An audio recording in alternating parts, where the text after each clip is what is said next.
spiritual as well. So yes, we train physically, but why do we train physically?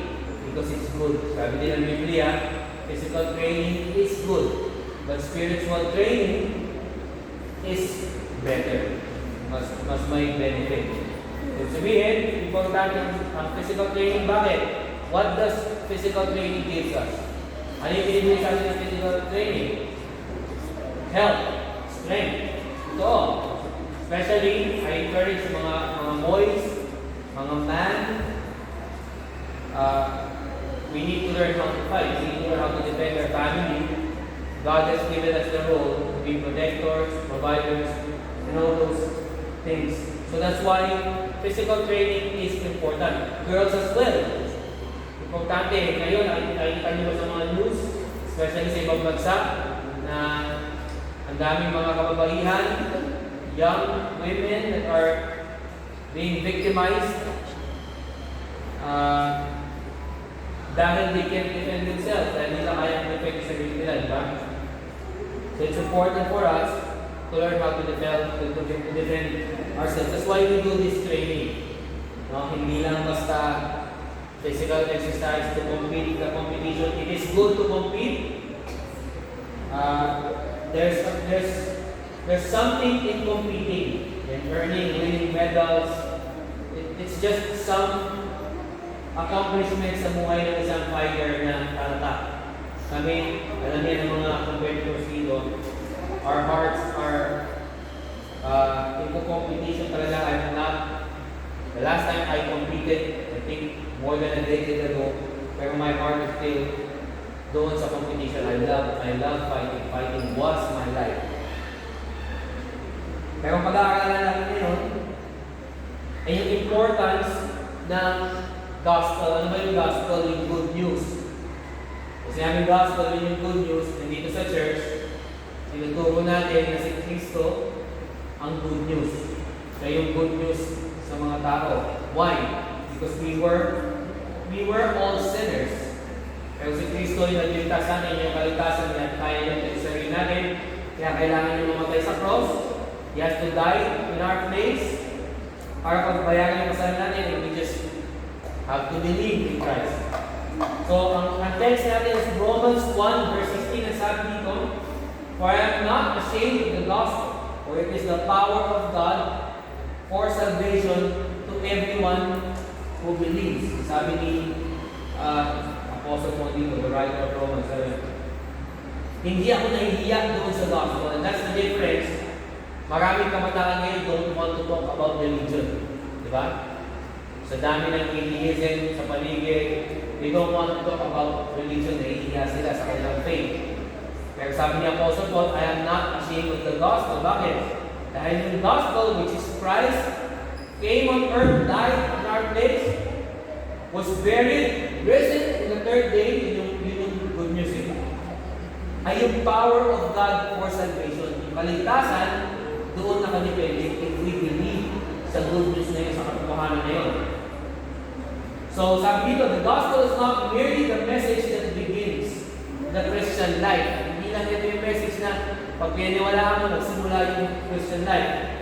It is the message that sustains it. Bakit importante? Diba na-share na natin sa inyo before, kabataan especially, ano yung gospel, ano yung importante. Why it is important that we fight yung ating spiritual battles as well. We have to be aware that sin exists, evil exists. We encourage you to train martial arts because evil exists and it can happen anytime and anywhere. And the very power that sustains tayo, yung ating mind, yung ating spirit, should be yung katotohanan na si Kristo ang nagligtas sa atin. Sabi dito, in the gospel, we learn that we are sinners deserving God's judgment. Yun lang ang deserve natin. We are sinners. Tayo yung makasalanan. Napag-usapan natin last time, di ba? Mas madali gumawa ng kasalanan. Mas madali sumuway sa magulang, matempt. Pero, and yes, we were deserving of judgment. Pero sabi dito, pero si Kristo ay namatay para sa ating mga kasalanan. Nabuhay siya muli. He He rose so that all who trust in Him may be forgiven and reconciled to God. So nabuhay siya muli, and that is the power of salvation. Marami nag-claim na Diyos, prophets, diba? But nasaan sila ngayon? Only Christ is sa mga religious sects, no? Mga sekta, mga religious na sekta, only Christ resurrected from the dead. So He's the one true God because He lives again. And if you want proof of that, I can give you very detailed. You can ask me personally sa mga areas na yan.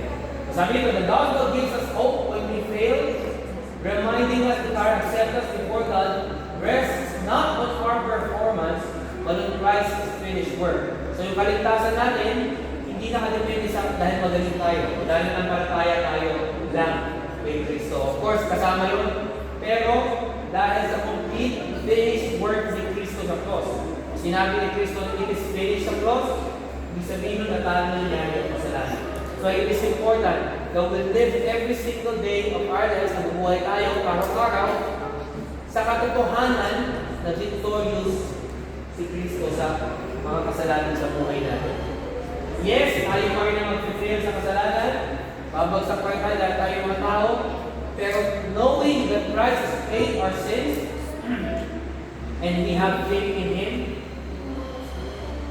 we can be sure and we can be confident na we have eternal life dahil na nampalataya tayo kay Jesus. Kasi Apostle Paul mismo, sa lahat ng kanyang buhay, hindi siya lumayo sa katotohanan ng gospel. Nanatili siya doon. Because it is important. So lastly, yung session natin, ito yung tanong. Are we merely familiar with the gospel? Familiar lang pa tayo, narinig lang natin si Jesus, yung name Jesus. Alam ko na narinig niyo madalas yan, nakikita nyo, iba man yung religion ninyo, nakikita nyo.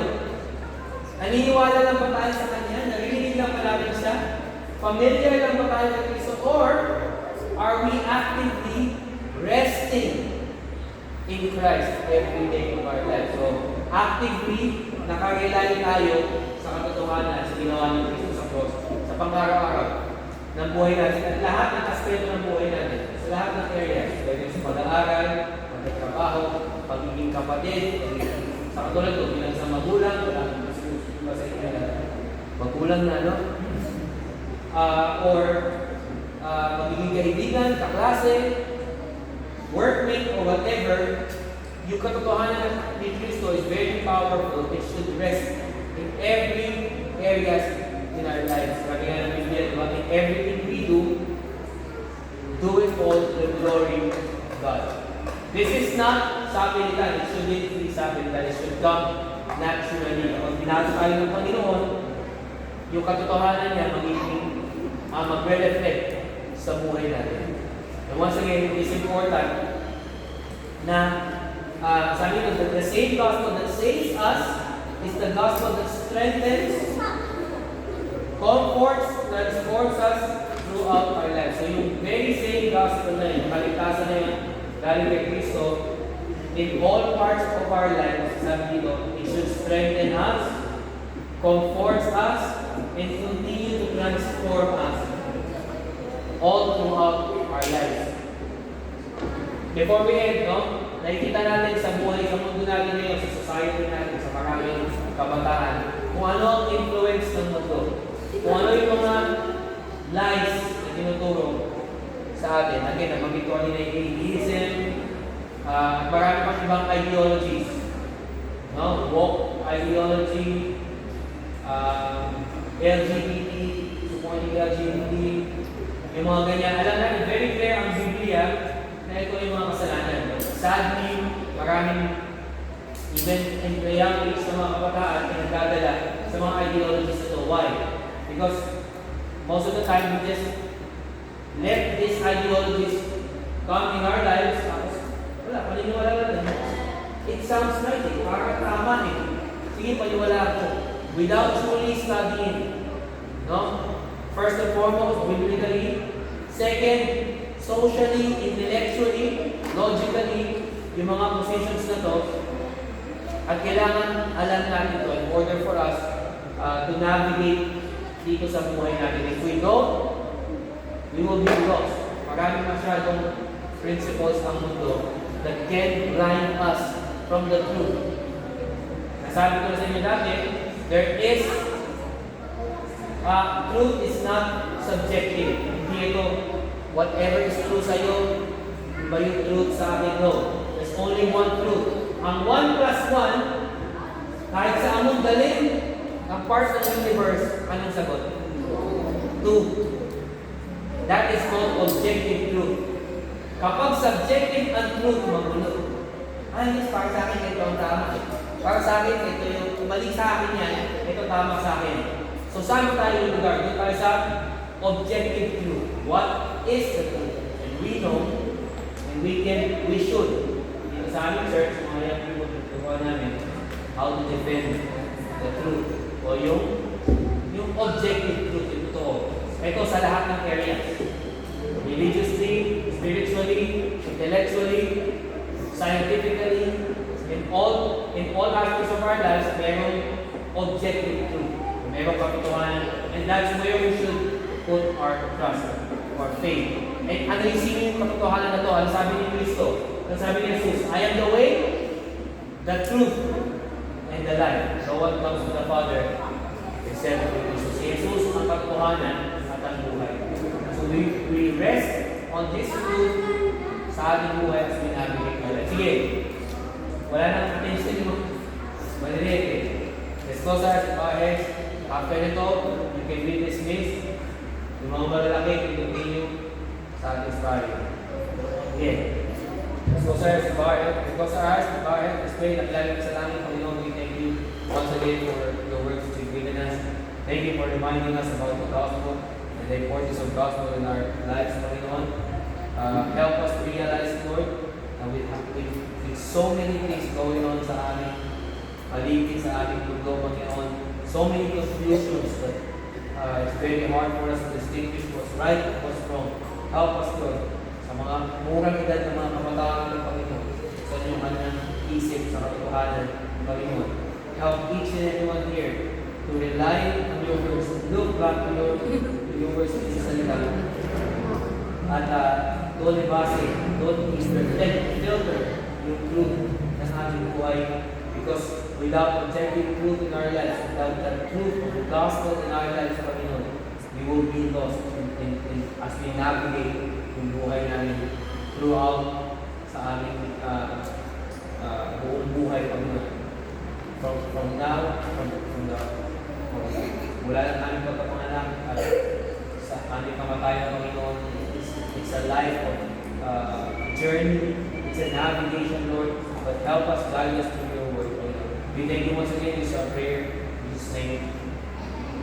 Amen. Sige, closing lang tayo muna. Sa yung ating Lord John, tapos yung mga malalaki tuloy tayo sa pag. Okay, pila muna.